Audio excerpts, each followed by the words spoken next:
खुलुमबाय गोजोन फुंबिलि बयनिसिमबो गिबियावनो दैमारि बड' निउस चेनेलनिफ्राय नोंथांमोनखौ बरायनानै लाग्रोनाय जाबाय। दिनै आं गोदान भिडिअ लानानै फैलायबाय। मिजिंथियो नोंथांमोना आंनि भिडिअखौ जोबजासिम नायलांगोन।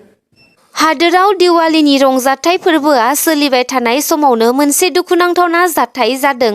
उत्तराखन्ड रायजोनि उत्तरकाशीआव गंसे गोदान टानेल एबा खरंनि खामानि मावबाय थानाय समावनो टानेलआ बायनानै गोग्लैना होयो आरो टानेलनि लामाया बन्द जानायाव गासै 30निख्रुइबो बांसिन खामानि मावग्रा सुबुंफोरा नांथानानै थानो गोनां जायो।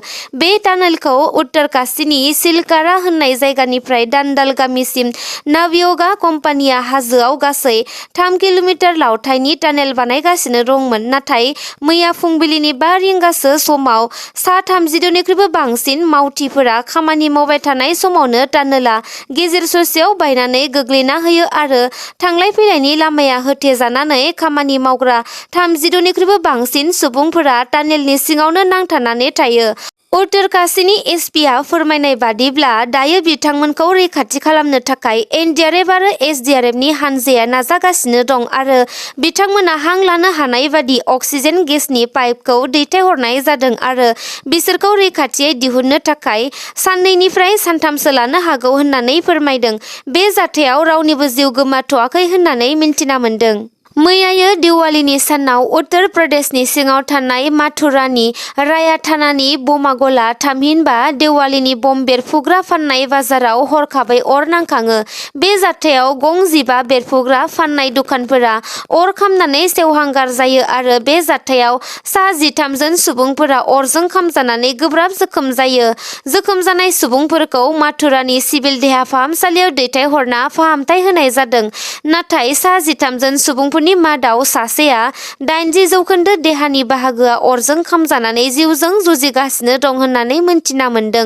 बे जाथाया माबोरै जानो मोनखो दासिम रोखा मिन्थिनो मोननाय जाथ'आखै। नाथाय बमा फाननाय गलादारफोरा पुलिस बिफानआ थिखांना होनाय नेमखान्थिफोरखौ मानिनानै सोलियैनि थाखायनो बे जाथाया जानो मोनदों होननानै सन्देह खालामनाय जादों।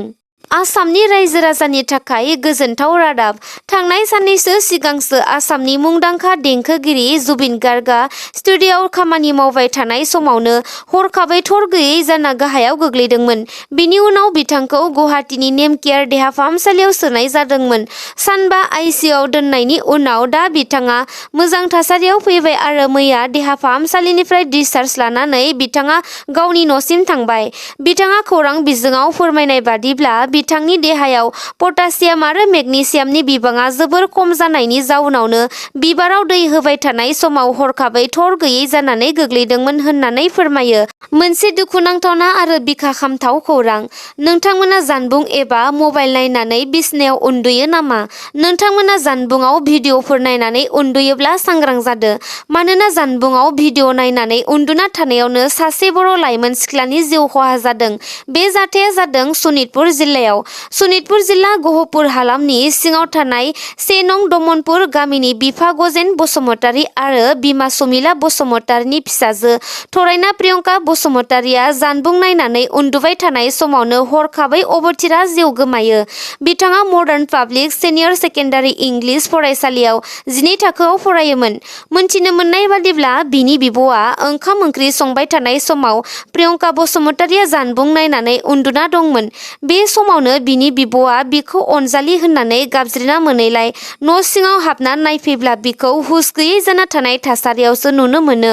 बिखौ गहपुरनि देहा फाहामसालियाव लांदोंमोनब्लाबो लामा ससेयावनो थैयो होननानै मिन्थिना मोन्दों। प्रियंका बसुमतारीया मा जाहोनाव थैखो बेनि जाहोनखौ मिन्थिनो मोननाय जाथ'आखै। मैया दिवालीनि बमा एबा फटका गावनाय बायदि दावरावनि खाबु लानानै सिनाय मोनै दुथां सुबुंफोरा दिसपुराव आसाम बिधान सभानि मन्त्रि आरो MLAफोर थानाय बिल्डिंआव गुलि गावहरदों।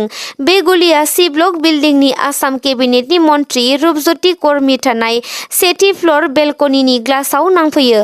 मोनथिनो मोननाय बादिब्ला बे ओनसोला VVIP जन आरो बे जायगायाव बमा बेरहोनायनि गनायथि गैया। नाथाय माबोरै बेबादि जाथाया जानो मोनखो मोनखो बेखौ लानानै आसामनि DGP GP सिंआ दिसपुर पुलिस बिफानखौ गोख्रों नायबिजिरनो बिथोन होबाय।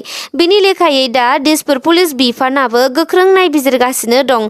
गिबि नायबिजिरनाय बादियै पुलिस बिफाना फोरमायनाय बादिब्ला बे गुलि गावनाय जाथाया बायजोनिफ्राय नङा, न' सिंनिफ्रायनो गुलिखौ गावनाय जादों, नङाब्ला माबा मोनसे गोफार मुवा हाबदों होननानै मोनथिहोदों। नाथाय बे जाथाया थारैनो मा, रोखा फोरमान मोननाय जाथ'वाखै।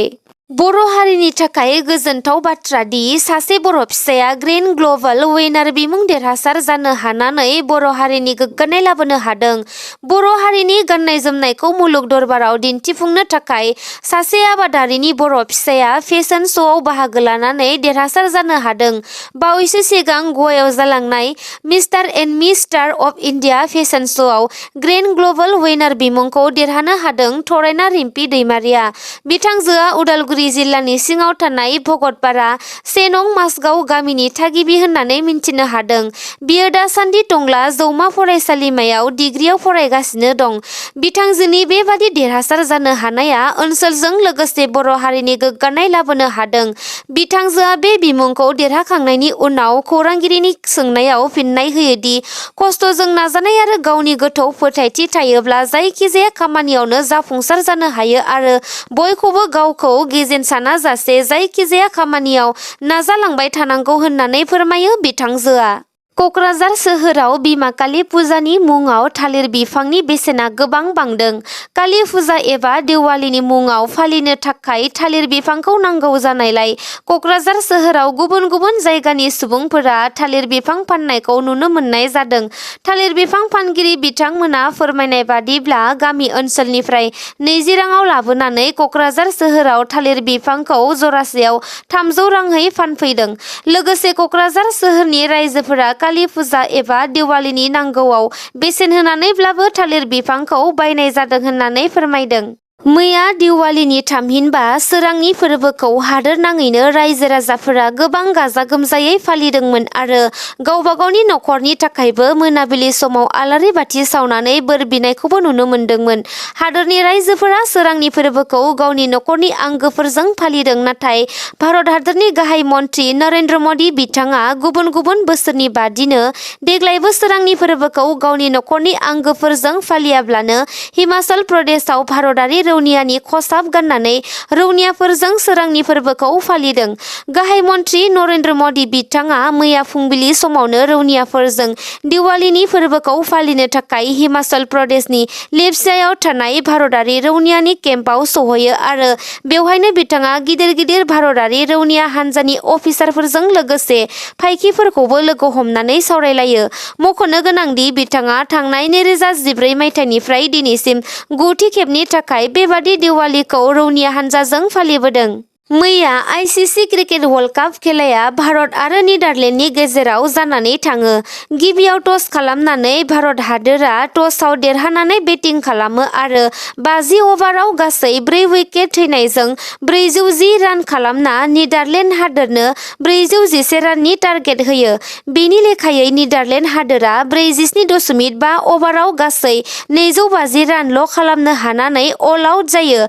बे खेलाखौ देरहानो हानानै भारत हादोरा बेबादि मोनसेल' हानजा जानो हादों जाय गासै मोनगु खेलानि मादाव मोनगु खेलाखौबो देरहाजोबनो हादों। मैयानि खेलाखौ देरहानो हानानै भारत हादोरा गासै 18 पइन्टजों सेथि मासियाव दं आरो सिगाङावनो सेमि फाइनालनि थाखायबो क्वालिफाइड जानो हाबाय। दा सेमि फाइनालखौ भारत हादोरा निउजिलेन्ड हादोरजों गेलेगोन होननानै मिन्थिना मोन्दों। मख'नो गोनांदि मैयानि खेलायाव भारत हादोरनि जानानै श्रेयास आयार आरो केएल राहुल बिथांमोना सेन्चुरि खालामनो हायो। गसाइगाव नोगोरनि दलगाव होननाय जायगायाव परबरज्योति क्लाबनि बानजायनायजों गोदानै लुफुंजानाय बिमा कालीनि मन्दिरखौ मैया बिटिसिनि गाहाय मावफुं सोद्रोमा प्रमद बर' बिथाङा बेखेवनानै होबाय।